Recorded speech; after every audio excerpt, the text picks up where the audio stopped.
womanhood. How are we feeling? Hot topics? Let's get into it. Yes. Well, we are women, so I feel like it's a proper topic to talk about. yes, I feel like we talk about us women in general pretty often too, behind the cameras at least. Yeah. And then like here and there in different episodes. But I'm like, this one is going to be catered all to it. I have some questions ready. I'm excited. Some little thought-provoking. Okay. I have answers. I have thoughts. So let's get into it. Honestly, we're going to start off strong. What do you guys define as feminine energy? Oh. What's y'all's definition? Wish I had some prep time for this. Right. I feel like feminine energy is objectively, maybe, I feel like nurturing, kind, but also just like confident. I don't know. I feel like that's so hard to define. Feminine energy. It's just like adjectives. Yeah, I feel like it's just the energy. It's not necessarily like defining a woman. It's more so just like the aura. The feminine aura. Okay. I think the same thing for me. Confidence plays a big part. Feeling good in your skin and like whatever you're wearing. I think of feminine energy, I think of like receiving. Okay. You know, like receiving rather than open. like giving per se, because I think that's more masculine energy. I think feminine energy is more just kind of going with the flow in a way. Like that's like the best way I can put it, where you just kind of let things around you happen and also you just kind of do things as you go. I don't know if that makes sense. It makes sense. No, it does. Like, but it's interesting because I feel like I was going to say, I feel like feminine energy can like encompass more of a like a selfless nature. Yeah. Yes. Which can translate to giving, you know? Okay. But I also see what you're saying and I agree. So I'm like, So it can be interpreted in so many ways. But yeah, in that sense, I can see that. Where you're wanting to do things for others. But I don't know. I would say the definition that I found, spiritual concept representing qualities like intuition, empathy, nurturing, creativity, and receptivity. Okay, yeah, that is what I've like seen. So like being receiving, like being receptive, like you said, empathetic, just like adjectives, which I feel like from all of those qualities, what do you guys touch like, or what are those qualities like you resonate with? Yeah. What do you guys resonate with? Period. I feel like I resonate with like empathy a lot.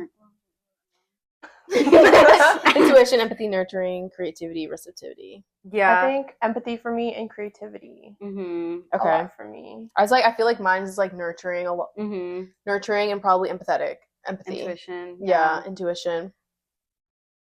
I feel like we all like encompass different degrees of that. Yeah, I agree. Like that feminine energy, like all of those aspects. Yeah. And that's why I feel like the conversation of like stepping into your feminine energy is like sometimes hard to encompass all of those qualities at the same time as a woman. That's why I was like, which ones do we all resonate with? Because like obviously we can always work on like our creativity, or we can always work on like receiving more. But the nurturing, I'm like what you guys said, like. And that's why I meant by like receiving and just kind of like letting things around you happen is what I kind of resonate with, because I feel like I tend to do a lot of things. Like I'm very like action oriented. Maybe it's because I'm a Capricorn, but like I'd like to do a lot of things, like take action. Yeah. But then I guess for some people that might be deemed as masculine. So that's why for me, I'm like, oh, if I want to tap into my feminine energy this year, like just let things happen around me. I can definitely work on that. Like instead of, maybe that's my control issues too. I was like you know, like rather than controlling little things, scenarios, what happens, what, you know, just sitting there and just kind of go with the flow. And to me, I feel like that's more of a feminine energy, which I want to tap more into. And that could be also tapping more into my creativity, which I have been doing this year. Like you are. Yeah, because when I'm in my creative era, I'm not forcing controlling, or forcing things, or like it's like a free flow state. Yes. When I think of feminine, is that free flow state. Yes. I feel like we're very hyper independent, and we were raised to be very hyper independent. So like tapping into just like receiving and like letting others do for you is so hard for me. Like so hard, because I'm like, actually no, it's fine. I'll do it. Yeah, no, I would do it. Well, like I don't know how to ask for help, and then, and that's also another side of like the feminine energy where it's like you obviously can't have your mind be read about what you want, how you want to receive certain things, but like communicating that is so hard for me sometimes too. It's like, you should be able to read my mind, and if you can't, it's fine because I can read my mind, so I'm gonna do it. Exactly. So I think it's also like the compensating. Like I always feel like I have to like compensate if I'm getting too many things. Done for that's me, also or if I'm getting so like hard for me. baby too, or whatever it may be. Like I need to give. I start feeling guilty. Yeah, exactly. I do feel like I have to give. Ew, I hate that. Even with y'all, I'm like, oh, my friend did this for me. Like she really, she was so thoughtful when she brought me this. I need to, you're already thinking about how to like, next instantly versus like appreciating my friends for getting me something or doing something for me and just accepting that and really appreciating that rather than thinking next, like, how can I, pay them in return in a different way. Because if you do love the people around, like, you're not doing things for them expecting things back. So, like, I feel like we're just in our own heads about it. Yeah, I was going to say another thing to that is because I've been called out for, like, when someone compliments me, I'm always so quick to be like, oh my God, I love this about you. And it's like, girl, you didn't even address the comment they just gave you. Like, thank you. Thank you. Or like, I don't know, even when I give compliments, I don't expect anyone to be like, find something about me to compliment. So I don't know, getting out of that mindset of like, having to give. And that's what I mean by like just accepting things. Like just sitting there and accepting whatever comes your way in a way. I don't know. That's so hard to do, but girl same. But again, it's also just about balancing the feminine energy with our masculine energy because everyone has some extent of feminine and masculine energy. For sure. It's all about that yin and yang, baby. Exactly. A little bit of both. You kind of touched on a little bit too, but like the being versus doing. And that is what society claims this difference is between like masculine and feminine energy.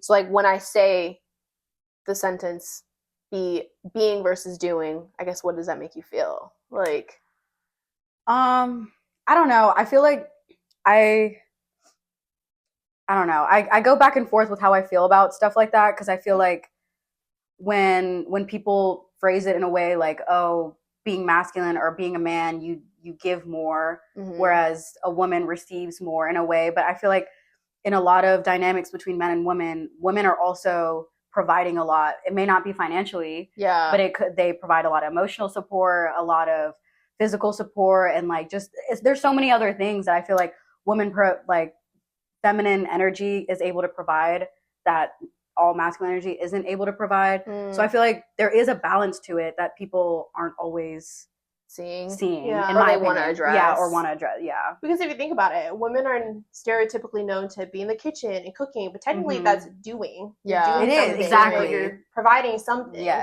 So a lot of labor. It is a lot of labor and a lot of thought. But I agree with that.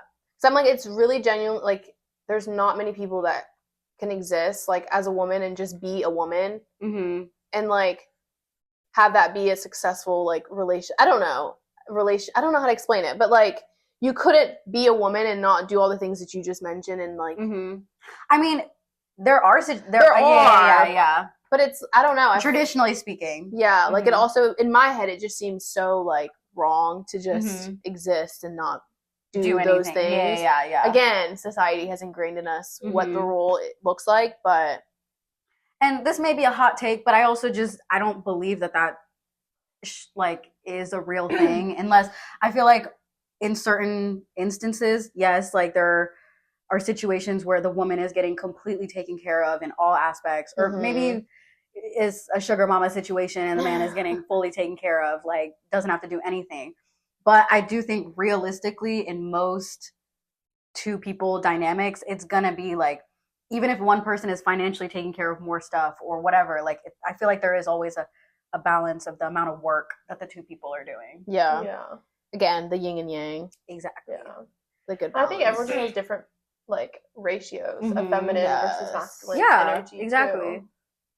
That's true. I feel I mean, obviously, like depending who your partner is, it's really how you will know, like to be more feminine or like to be more masculine, and if that's what you want to rock with, and like that's cool. But I just find like that stigma of like the feminine energy is talked about in a way where it's like you just need to be a receiver and not give, and it's just like that's really like I feel like it's super successful. I feel like that's like a problematic way to view it, view it and to describe it, because it's like you're just preaching to a bunch of girls that like, oh, just exist. Just grow up and exist, and you don't have to do anything. Like, you should be a princess and get taken care of. Yeah. I'm not saying that's a bad thing. Like, everyone deserves on some days, babe. Exactly. But like, am I Lucio face? Best believe. Crown on. But I think just in general, like, all of us as humans have to do some type of work, whether that's physical, emotional, whatever, mental. That's just life. Yeah, that is just life, and you should do it for yourself. Yes, man, woman, heavy on doing it for yourself. Anybody, literally. Because at the end of it all you really have is yourself. Period. Another quality being nurturing, and I guess also like peacemakers, because I feel like I resonate with the nurturing peacemaker side of things. How do you guys feel like these qualities resemble your stage in life currently, or maybe how they're misaligned? Like, maybe you're not in that stage of a nurturer right now, or you're still trying to find what a peacemaker looks like. I feel like I'm definitely both. Definitely nurturing. I feel like I try to nurture those around me naturally. Yeah. And then peacemaker, I feel like I was a peacemaker a lot when I was younger, and now I'm kind of stepping out of that. I don't know if that's a good or a bad thing. That's what I wanted to get into. I don't know. I'm really trying to think about it. I feel like, yes, peacemaker when I was younger, because I was always trying to, like, have the peace in my house. But then now I'm kind of, like, in my, I don't know, selfish era. I don't know, me era, where I'm like, that's fine. Like, I just need to have peace within myself, and I'll be okay. Okay. Right. Next. Because I was going to piggyback off of, like, I'm trying to tap out of my peacemaker role that I feel like I grew up in. But it's so hard to, because it comes with, like, the sense of guilt and responsibility. And, like, responsibility. And, like, this role that I have so claimed to be in, no one assigned it to me. Like, I just gave it to myself. And then to then remove myself from a role that I then put myself in seems so wrong, but it's like, it's not serving me. Like, not like being a peacemaker doesn't serve me a lot of the times. It just gives you anxiety, stress, and then, like, your empathy, you're spread so thin, so emotionally exhausted because you feel this person and this person, and then you also feel kind of down because you're like, damn, like, my needs and like my wants and my peace, literally. I feel you, girl. I also feel like I took on that role a lot, like, growing up, but I feel like I kind of removed myself a little bit ago.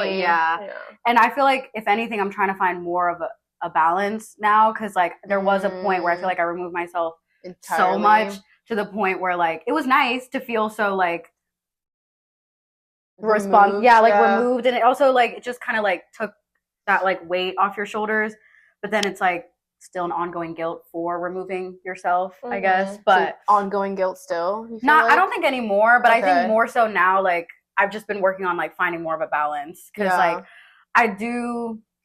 not that it's my responsibility, but I feel like we all have some form of responsibility when it comes to, like, just our relations and stuff with our family.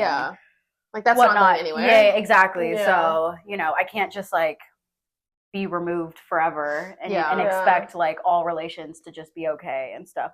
But I feel like I have been working on that the past couple of years and stuff. It's a process. It's a journey. Or I was going to say, even with friends, like, I feel like certain situations where I'm like, I just kind of have to accept the scenario as what it is, the situation as what it is, and just keep it pushing, rather than pouring so much of my emotions and, like, just kind of emotionally draining myself for something, where at the end of the day, when you take a step back, it's like, is it that big of a deal? Like, I don't know. That's crazy, because I feel like I feel that too. I feel like I used to internalize, like, the friend stuff a lot more, but, like, now it's like, we're all grown, like, it is what it is, you know. I feel like I feel a lot more, like, externally in the moment when we talk about certain things with our friends, and it's like, anyways, like, it's not like it keeps me up at night. Definitely with, like, the parents and, like, stuff like that, I'm like, okay, 2026 will be my year. But I do feel like us all being, like, the daughters or the oldest daughters of our families, like, I feel like we all kind of have that role of, like, peacemaker growing up and stuff, and we've all had to, like, work through that dynamic. And I'm tired of it. And that just ties back into the hyper independent and, like, wanting to be there, wanting to be the rock for everybody. But it's like, you know what, we should be the rock for ourselves. Period. And, like, if you're always just focusing on being there for everybody else and not focusing on yourself, like you will lose yourself. No, and you will go crazy. You will go crazy. You will go crazy. Heavy on that. And then you start questioning like who's actually like, you know, that person for you in life. And it's like, if you aren't that for yourself, how can you expect other people to show up exactly that way for you? It's like, so yeah, these are so great so far. Stop, y'all. Killing it. I was doing some little interesting that was a little vulnerable, and to tie it into emotional vulnerability, because I feel like that's huge as a woman. And I guess what you said, just providing that space to be emotional with others, for yourself. I feel like in the past years, I've worked on that, and I don't know, I feel like a lot of it has to do with how we were raised. So all of us were raised by immigrant families and immigrant mothers specifically. How do we feel like that's impacted Girl. us just being raised in like the emotional side of things? And how our moms maybe impacted that. I feel like my situation is so different from y'all's situation. Yeah. Because my mom was kind of not as emotional. Like, I feel like I had a more of an emotional father. Like, he was more emotionally demanding. I see. The right way to put it. Like, he had more expectations. Not saying that's a bad thing, but like, I don't know. Yeah, like he had more. You saw more emotion from him. Yeah, emotions from him. I feel like my mom was pretty like, she held it down. Obviously, when we're watching a sad Korean drama movie, she will let the waterworks happen. But like beyond that, like I think my mom being kind of not distant. I don't want to say distant, but like she just seemed like more of the rock. Yeah, she kept emotionally more composed. Yeah. Emotionally. Yeah, sometimes. I mean, again, the yin and yang in the situation. Like sometimes she would. Now I'm thinking about it, I'm like, she would be emotional sometimes, but really, like, she really held it in. Like, I didn't really know if she was having like a bad day per se, like besides when she's PMSing, because me too. But besides that, like, I feel like my dad being more emotional just made me have like a completely different relationship when it came to men, and like myself, and wanting to like, again, tap into that, like, giving, my masculine energy where I just want to give and, like, are you okay? Like, always making sure. And again, maybe my, you know, people pleasing, tied it all into it. Empathetic side, tying all into that. But I don't know, I think that's how very interesting perspective. Me. And then my mom, I think my mom holding it down made me kind of like internalize it more. And as I've gone older, I feel like I'm more like her now, in the sense of keeping my emotions a little bit in. I've talked about this with you guys a lot lately. Where me, I feel like I'm just realizing that. Right. Tell me more. But like, I feel like as I've gone older, when I was younger, I was a lot more emotional, and now, baby, I'm a fucking rock. Baby. Like, okay, not all the time, but I'm like, I can attest to Helen being way more emotional because I feel like when we were younger, I was more of like we used to go to like watch movies and it was like, and I'm crying. It'd be hella sad and I'm sitting there like, and she's like sobbing. But now it's like the opposite. Like I'd be crying and she'd be very no tears. Yeah. And I don't know, maybe that's also like the life changes I've gone through and things, but like everyone has different phases, you know. Yeah. So I don't know. I feel like I definitely, and as I've gotten older, growing out of that peacemaker role, I've kind of learned to self-soothe a lot and kind of working on emotional regulation. So I think that's also why I'm a little bit more still working on it, but you know, being your own rock. Because I feel like for me, the reason I was so like was because my mom was way more like emotional. And like, I mean, my dad was very emotional too, but I feel like my mom had emotional like expectations, like you said, like she had very high expectations for me, like at all times. Like she wanted me to be her therapist or just be there for her at all times. And I think that role over time just made me want to just, even if it wasn't to myself, like on the outside, seem like I'm always fine, like I'm always good, nothing phases me ever. And when you pretend for long enough, you know, it starts to settle in as like reality. But I think once I got older and I was like focusing on just myself and stuff, that's when it started to shift a little. The barrier started melting, I guess. I don't know. I started like feeling things more. I feel like mine is different than both, but it kind of the same. Because like I don't feel like like my mom, she is more of the emotional woman, like in the relationship with her and my dad. But then me and her never had that emotional relationship. And then me and my dad was so stone cold, like no emotions at all. So then for me, it was kind of like, what worked better? Like being like my mom, very emotional, or being like my dad. And I feel like I grew into that role of like, I needed to keep it together and nothing phases me. So I kind of ended up being like my dad, but very just like, and then now more recently have I been like way more open and like emotional and like tapping into it. So I'm like in slow different ways, we've all like grown into our mothers in one way or another. Yeah. But how we all started from something different, like our dynamic in the house. So that is very interesting. Yeah. Because like my dad wasn't emotional, but I only use the word emotional because anger is still an emotion. Exactly. It is an emotion. Yeah. Which is why I said that. But any other emotions now. Yeah. Yeah. But I kind of forget that anger is an emotion, right? Yeah. It is. It is.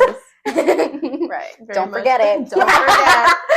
Yeah. But then I'm also like, bringing back, this is not the Zodiac episode, but sometimes I do think about that, y'all. I don't know. How that plays a part? Yes. Well, yeah. But as a Scorpio, like, emotional as fuck. Yeah. My Cancer queen. The most emotional. Oh, shit. Leo queen. Emotional. Leo queen, but also like emotional, but also like I got it down. Yes. Yeah. Like I'm also like composed. I'm good. Don't worry about it. Yeah, but like and then there's just like the lost Gemini in the air. It's like crazy. Okay, well that's one side of things. But society, how do you guys feel like society has shaped you to be like the emotional woman you are today? If at all. I feel like relationships and like friendships have helped shape me a lot. I don't know if society per se. I think if anything, a society like, I don't know. I don't really know how to answer the society part. I would have to think about that more. Think about that. But I will say I feel like my friendships and my relationships have shaped me a lot. Like with regarding like my womanhood and stuff. Yeah. I feel like having such like close friends, I feel like helped develop like a better sense of confidence and like a space and like that security. Yeah, which helped a lot. That's fair. I feel like not a lot of women, but I do think it's easy for women or men to just like get lost in the sauce a bit and like not really be able to like be confident in themselves or find themselves or have a space where they can just be themselves and stuff. And I feel like us having that really did help me. It does. Yeah. Tremendously. Yeah. I don't even know where I'd be. Girl. Same. I don't want to think about it. I think beyond, I don't really know about society besides like very stereotypical beauty in the sense of, but that also, I kind of grew up with that. My mom was super girly pop girl. Like she got the bag, she got the clothes, she got the makeup. Yeah. And I think growing up with that and also my girl cousins, like I really kind of fell into that, like fell in love with that aspect of womanhood, like the beauty, taking care of your skin, you know, your skincare, the image, the makeup. Yeah, I really got into that. Society wise, I don't know. I was gonna say for society, like as a woman of color, there's that stigma or like, you know, how you're supposed to present yourself when it comes to like emotions and like you're supposed to keep things composed and not be too extra or extravagant with your like how you speak. I feel like that might have shaped me a little bit, but also like seeing the way that people are with their families and like how people are emotionally like more bonded over like with their moms. I think that also fed a little bit into like, damn, like the fact that I don't have that, like is that something I'm missing out on? Like that must be nice to have in a family that can all come together and sit and kumbaya and cry and all these things. You talk about your stresses and worries in a calm, safe space. Things like that where I'm like, damn, society makes it look like that's what it should be or that's like the reality of things, but it's like that's not a lot of people's reality at all. Society, I feel like that's how one way I would say has impacted like I feel like that's a really valid point. How have you thought or how view things? But and that's where like going back to what you said, like having us and friends, like girl, you feel I didn't start hugging people until I met you. Bruh. I'm such Every a time hugger. I open the door for you, I'm like, okay. And obviously we've been friends for like 10 years, so now it's like normal. second nature. If you don't hug me, it's like You're feeling okay. But I want to say, like, the first year that we were friends, I was still, like, taken aback because we were friends longer and we still also barely hugged. We would hug, but it was like so cute. But honestly, I don't know if she remembers, but it was always like me forcing hugs and cuddles like on her, like, which is crazy because I was the emotional one. Yeah. But I remember I would always like force smother her. I know, which is crazy. No, I remember because in moments it'd be just like her, like, no, literally. And I'm like, can I join? But even like the beauty thing you were saying of like, oh, like how you like fell in love with that more like growing up and stuff. That made me, because I feel like my mom was not into that stuff at all. Like I didn't have any cousins or anyone who was into that stuff. So I always felt like, I don't know, like it made me feel like a pick-me or something if I did want to like partake in that stuff more. But I feel like being around you guys and like once I got older, like more feminine. Yeah, like I felt like you guys and just like other women around me, I feel like started helping me feel more comfortable. Like I'm not like a pick me just for wanting to put on some blush. or just like wanting to dress up in different ways or like whatever it may be, like wanting a nice purse or whatever it is. Like And honestly, like that type of stuff, beauty and all these things really doesn't even define womanhood or feminine energy, but I just think stereotypically. When we talk about society. Society, that's how I and all of us have grown to tap into that even more. And also with the growth of social media and technology, even more, and consumerism. Yes. Even more wanting to tap into that desire of like looking good, feeling good, and just, consuming. To tie it all off with emotional vulnerability, like what does that need for you and a partner look like? Or what does that resemble for you and a partner? Like from me or from my partner? From your partner. I think I seek a lot of openness when it comes to their emotion in terms of communicating it and processing it, and also just, like I would hope they are sure in what they're feeling in the sense of whether it's sad, frustrated, why did I say it like that? Frustrated. Whether it's, they're sad, angry, overwhelmed, anxious, whatever they're experiencing, that they're able to communicate, pinpoint it, and then communicate that with me, and also know kind of what they are seeking. Some people, seek, solutions and comfort, physical comfort. Some people seek distracting.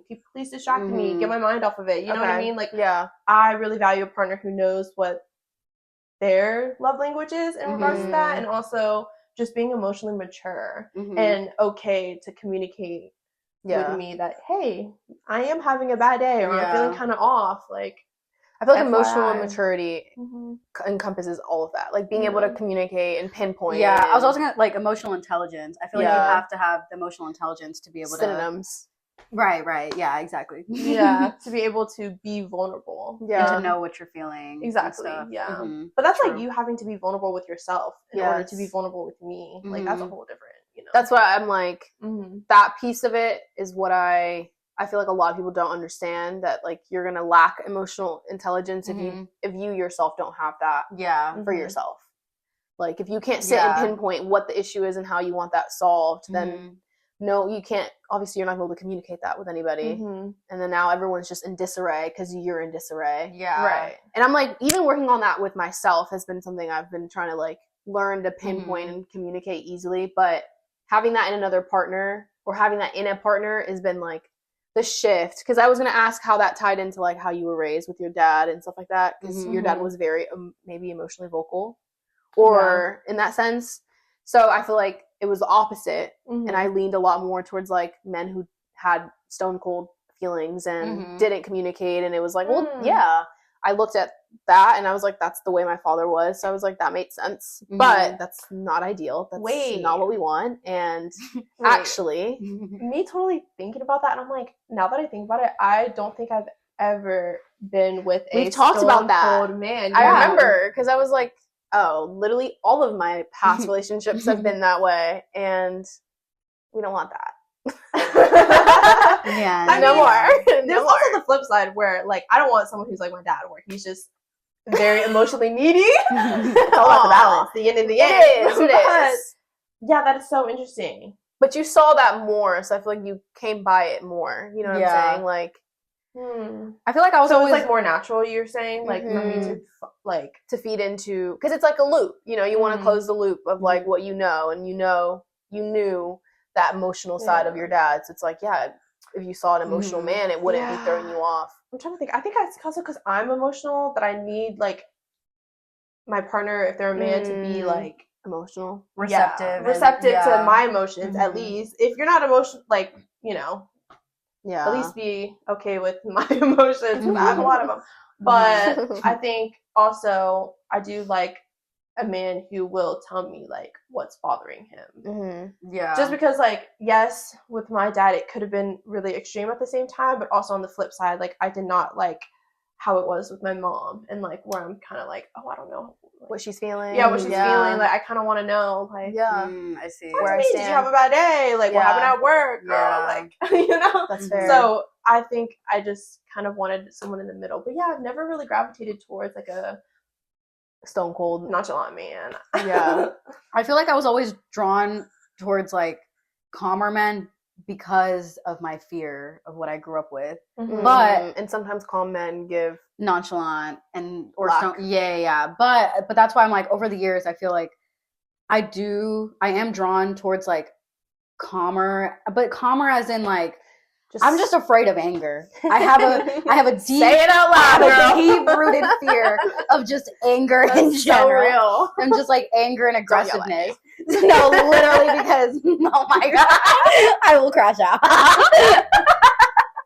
But regardless, I feel like there's a difference between like being nonchalant emotionally and then just like being chill, being a chiller, calmer person in general. Because I feel like my current partner is chiller and calmer, but he's not like emotionally nonchalant. Like, he is vocal. Like, we talk very like openly about like everything. So I feel like, I don't know. I feel like it's hard for me to like really pinpoint and define that. Yeah, same.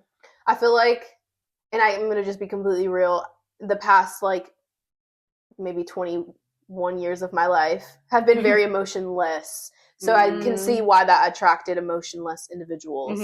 But then finding out that emotion within myself, I'm like, well, yeah, I need to be met with more emotion. So now it's like, not that I'm afraid of emotion, but like really navigating the rawness of emotion is like, girl, this is what you want, so you have to be open to it. Like, you can't pick and choose how much emotion or how calm or how angry someone is. Like, like, there's obviously levels to it. But I think being like, again, accepting of that emotion, whatever that looks like from your partner, is like where I'm at with it now. I'm like, oh. Yeah. And I feel like as long as like you or your partner have the emotional maturity or intelligence to talk about it without like, you know, yelling or getting frustrated or like whatever. Name calling. Exactly. That type of stuff. Like, as long as, and even if you get frustrated, that's fine. But as long as you're able to like just process it as grown adults. Yes. And you know, people still make mistakes. Yeah. Like, people have their moments. A really bad day. Maybe, you know, you're extremely overwhelmed, overstimulated. You snap a little. It happens. Yeah.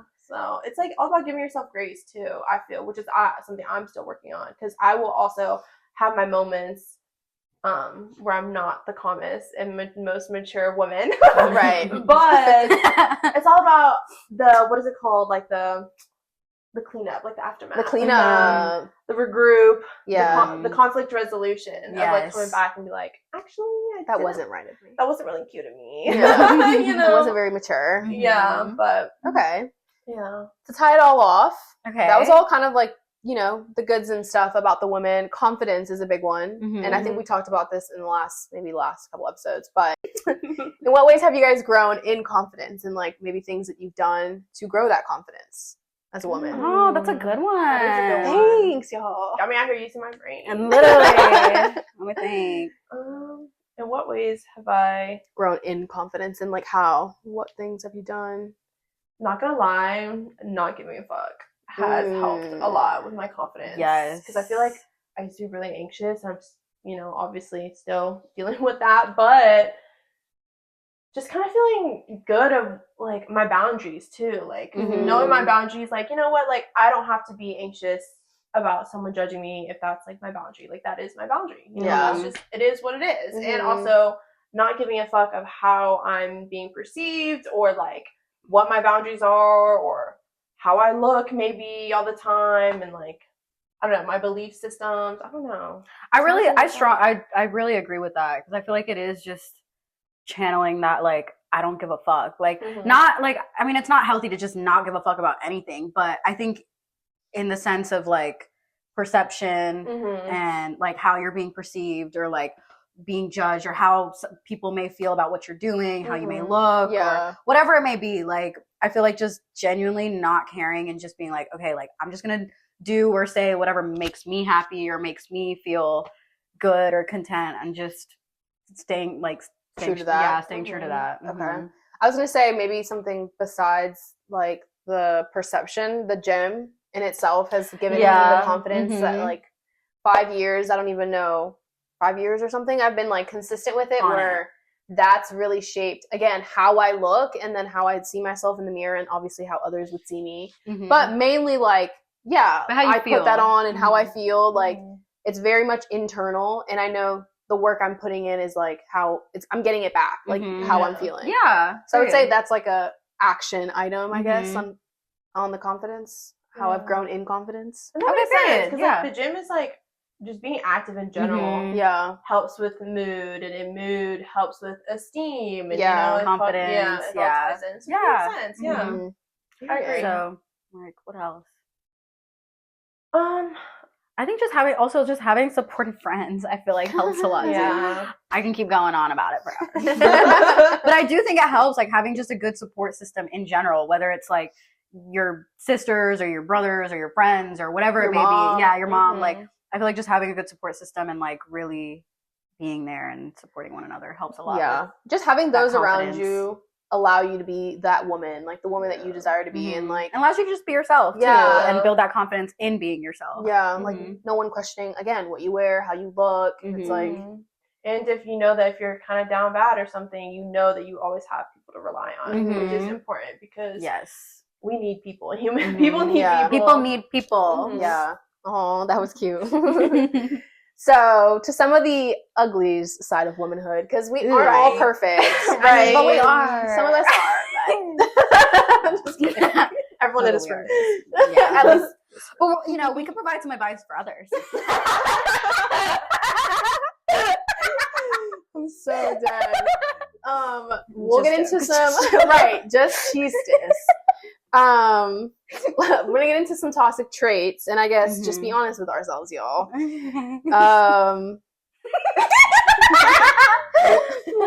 What are some toxic traits of yourself or of women in general that you guys can like resonate with? And I think a big one that people in society kind of pinpoint or stereotype, I guess, of women is that we can be emotionally manipulative. I feel like that's a pretty big one, which I can kind of see, because like we are stereotypically known to be more, you know, the catty and you know, gossipy type. So in turn, and just us being more emotionally intelligent can lead into being like how you can warp that. Warp that and use it to, you know, to get what you want. Basically. Not saying men don't do that too. Trust me, they do. They do. They do. But I feel like women get that type of bigger rep. I think that's a big one I can think of. And I can see it being like true in some instances. Yes. But again, like she said, like men also emotionally manipulate, just in different ways. Like I feel like they like gaslight more and stuff in other ways. But I agree, like that is a big one. Because best believe, if I'm tired and I want my man to get me a glass of water, I'm gonna be Am I emotionally manipulating my man to give me water? I don't know. He'll be okay. But shit. Is that technically considered emotional manipulation? Yeah. Yes. By definition, I guess. I need some juicy ones about ourselves, though. Right. Well, okay. Myself, like, specifically, I feel like I can be, like, pretty defensive when I feel like my character is attacked in any way, even if the other person isn't trying to in any way. Like if I feel like it is getting attacked in any way, I do start, like just being on the defensive side of things. But I feel like I have been really trying to work on that the past couple years and like not react as much. Yeah, and just like if it's coming from someone who loves me, I've been trying to just shut up and listen and just absorb what they're trying to say, because they're probably like deep down not actually trying to attack you. Never really probably coming from like a good place. Yeah, exactly. So like an outside perspective. Yeah, and wanting you to grow and like, hey, actually look at this about yourself. But I also agree. I think me being in like a 4.5-year relationship that's also been tested. I'm definitely defensive. I can also be really stubborn. Heavy on the stubborn. Yeah. I feel like for me, it's like sometimes I'll feed into the idea that I don't need to do certain things because I have a partner, and that's very like in a way toxic, because it's like, girl, before you had the man, you were doing it. Like, girl, you don't just go put that gas in your car. Me with my water. Like, what, you're just gonna like die of thirst? You're just not gonna drive your car? Like, but that's definitely a toxic One time my man asked me to meet him somewhere. Why am I driving? Why the fuck am I driving? But again, it's just like little things. It's just little things. It doesn't really mean anything. Like, and it's good that we're like self-aware of that. Exactly. Period. Yeah. Why we're perfect. I'm not. I'm trying to think of other things. I feel like women also get the bad rep of wanting like superficial things, like just wanting a man to have the nice cars, the money, but he also gotta be built in like 6'5", and sweet and funny and just smart and so smart and just like collected. The list goes so on. Like your non-negotiables is like a page and a half. Yeah.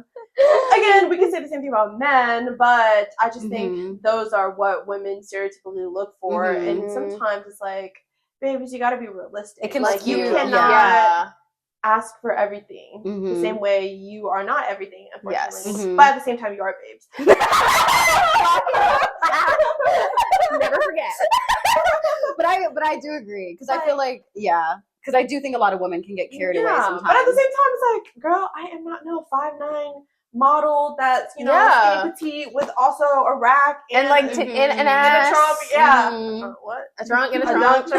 Yeah. So, but that also doesn't mean that you are less than. No. But that's why it goes to the like, a man who doesn't have all of those that you listed isn't less than either. Exactly. Exactly. That's kind of what we're getting at. Exactly. And we wouldn't want to sit here and, as much as we hate a man talking about his little list, they probably hate it as much as too. So damn right. Let's be realistic. Yeah. I think there's always a good like number of like 5 to 10 non-negotiables. 10 is a lot, but a good little But list. even if you do have 10 things, like, I think it's just about being realistic. Like, you can have a million things on your list, but if it's all like realistic things, then that's fine. But but that's why it's like men or women, like you can't just be like, I want every single little thing to be perfect. Basically. That doesn't exist. It's gonna be really hard. Yeah. Okay. Kind of what you said earlier with like just weaponizing femininity and how this plays into like the victim mindset. How do we feel about that damsel in distress storyline? And see, I'm gonna be so real with you guys. I feel like when I was younger, I definitely fantasized. Yes. Yeah. Into that damsel in distress. I feel like I was just so depressed when I was younger, and I'm like, bro, man, save me. But it's like, girl. Save yourself. Literally. And I think as I've gotten older, and that's where, like, again, the self-confidence, where it's like, girl, I got me, babes. Like, I got me. Like, at the end of the day, and I'm smart and capable, and at the end of the day, just reminding myself that. But, yes, I was a victim of that mindset. A survivor, we can say. And that whole damsel in distress storyline. But I think that's just not cute for everybody. Man, women, non-binary. Like, I just think that's like not cute, because it just plays a little bit into the victim mentality. Like, it's like, no one should have to, like, if you can save yourself, save yourself. Like, you should always save yourself. You shouldn't just sit around and wait for Don't let the boat sink with yourself in it. Mm-hmm. And also, I just think that mentality is just so detrimental to your own growth and the opportunities that you can get. Because if you're just sitting there idling, you know, waiting for the opportunity to come, the job, the man, whatever, the fit, the house, the career, whatever. Like, you know, like it's just, that's just not going to happen. Yeah. You know, the mentality itself. Yeah. And I guess I was going to correlate that with like chasing the bag, because I feel like a lot of it is like, as a woman in like her single era, or just in general as a woman, it's very like, chase the bag, sis, like get the bag. But that's so, and like it's very counterproductive to like the damsel in distress. And it's like, what are we supposed to do? Am I supposed to chase the bag? Am I supposed to be a damsel? Like, chase the bag. Always chase the bag. Save yourself and chase the bag. Leave. Period. I do feel like the damsel in distress trope is just like rooted in like a more older, like traditional type of thing that like I feel like was pushed on to like young women a lot back then. Like even all the little princess movies like from back then, like all the little girl movies. It's like all the women. It's just like them like needing to be saved or whatever. I'm literally reading Pride and Prejudice right now. Girl. Great book. But it's like obviously it's set back in days. Girl, you need to find a man to take care of you and your mother, you know, just in case, you know, it's all about that. So fuck the damsel in distress, bro. Whereas I feel like the chasing your bag sentiment these days is more so like uplifting. Yeah, it's more uplifting for like empowering. The newer age of women. Like, you know, you don't gotta sit around and like wait to get saved. Like, do your thing. Do your thing. You know, I saw this online the other day that statistically more women are getting their degrees. Period. Yes, that I can second that. Yeah, like than men. Yes, I saw that. More women in the U.S. have degrees. More women than men in the U.S. have homes now, or homeowners. More women. I mean, fact check me on that, but I do remember seeing some statistics. Yes, so I think I'm right. Pretty sure. Yeah, I saw that too, though. And I think also like the most like educated, the highest educated group of people in the U.S. right now are Black women. I know, that's right. Asian Americans are the one that have like the most like bachelor degrees, but when it comes to higher education, it's Black women. Getting it. Shoot, should I get my master's just to add to the statistics? Yeah. At the end of the day, chase the bag. Chase the bag. More and more women are getting into investing these days. Yes. Like, you know, need to like really like. I was like, I need to find a book and just read a book about investing and what the stocks and all the letters and highs and dips and lows, and that shit is so hard though. Yeah, you really have to be on top of it. Maybe we'll make an episode once we get a little educated on it. Come back to us in our finance era. Have a little guess something. Someone more than us. Let us know if you're interested. Last few things, I guess, kind of with the empowerment conversation. Accountability versus empowerment. How do we feel like that culture has made it hard for women to like self-critique? Because a lot of it is like that's a good you are so worthy, like all these things, like you are, yes, all these things are true, but a lot of the times it's like you can't just say you're worthy and then not put in the work and feel like you deserve the CEO job. But then there's a lot of people that's like, we're gonna empower women to get those CEO jobs. Like, yes, but the balance, there has to be some work. Okay. I really like that, like the empowerment versus accountability, because it's like, I think, sorry, go ahead. No, go ahead. Okay. I think the whole train of empowerment, it has been really good. It has been and I think it's helped a lot of like the feminist movement. Yes, and I think it's helped a lot in general with society, but like anything human nature related, we tend to fuck things up along the way. So I do feel like a part of that we've derailed a little bit just because lost the plot a little bit for sure. Just because like it's just a part of all this like get your bag, but also don't do shit. Just get everything taken care of. Like you're that girl. Like everything will come to you. Everything will come to you. You deserve like everything in the world. And I'm like, everyone deserves everything in the world. Everyone deserves the world. Everyone deserves happiness. Everyone deserves, you know, all of these things. But like, what are we doing with the accountability aspect? Yeah, exactly. Like everyone has to put the work in. You don't just sit there and just get everything you want. Yeah. So heavy on accountability. More people need to do Do, period. Yes, need to do. Just do. And not just crazy. Sorry. No, go ahead. Well, it's just crazy because we started off in the beginning of the podcast talking about being versus doing. Mm-hmm. And like how, I think back and I'm like, damn, I'm really trying to like do less, be more. But in terms of that, accountability, I think, like you should be doing more. And that's why it's so interesting because it's really about the balance and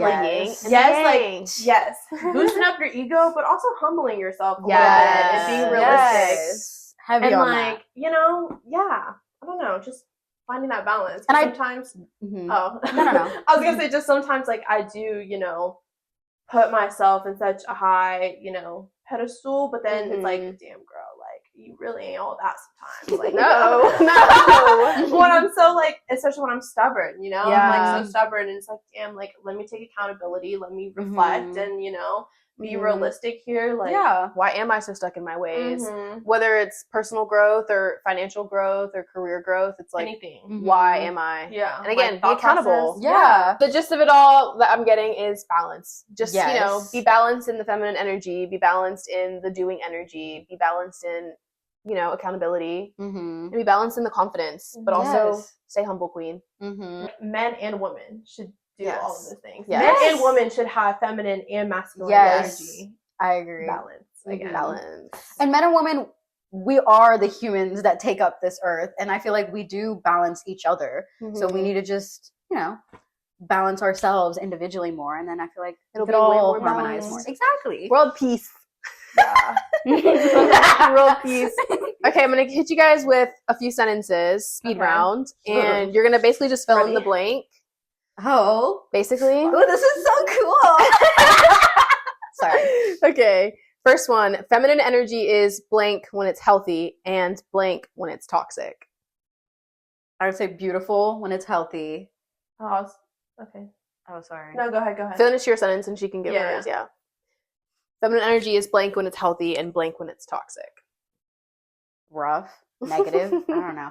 I was gonna say toxic, but toxic when it's toxic. I was gonna say feminine energy is empowering when it's what? When it's healthy. When it's healthy, and it's ugly. Yeah. When it's toxic. I like it. Yes. Okay. A trait women are praised for that's actually harmful is blank. A trait that women are praised for but is actually harmful is blank. Wait, I'm so sorry. No, you're fine. A trait that women are praised for but is actually harmful when they're doing something that should not be praised for. That's so cliche, but like, if you wouldn't praise a boy for that, don't praise a girl for that.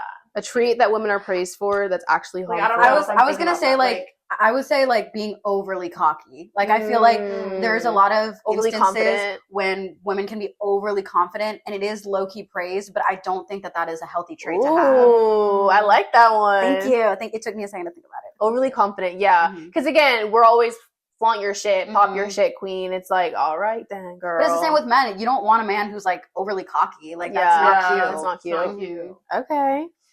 The biggest lie women are sold about love is the biggest lie that women are sold on about love is that it solves all your problems. Ooh. But it doesn't. Speed round, I love it. Yeah, I'm slow. My brain. You'll get there. The biggest lie. Me still thinking about the other one. The biggest lie women are sold about love is that it's everything. What did you say? That it'll like solve all your problems. Yeah. That's everything. Yeah. Like love is everything, but at the end of the day, it's not health. Yeah, wealth. Chase that bag. That's the name too. Chase that bag. I agree with that. Yeah. Okay. And the last one. What's one thing women need to stop apologizing for is everything. Yes. I feel like women apologize for everything all the time, and we're just so conditioned to just sorry. Yeah. It's like stop. I feel like expectations, like for yourself. You need to stop apologizing for what you expect. It's like, no, that's what you want. That's what you should get. And if it's not going to get done, then all right. Period. Yourself. Yes. Yeah. Period. Yeah. Okay, period. That was a speed round. I love that. That was really nice.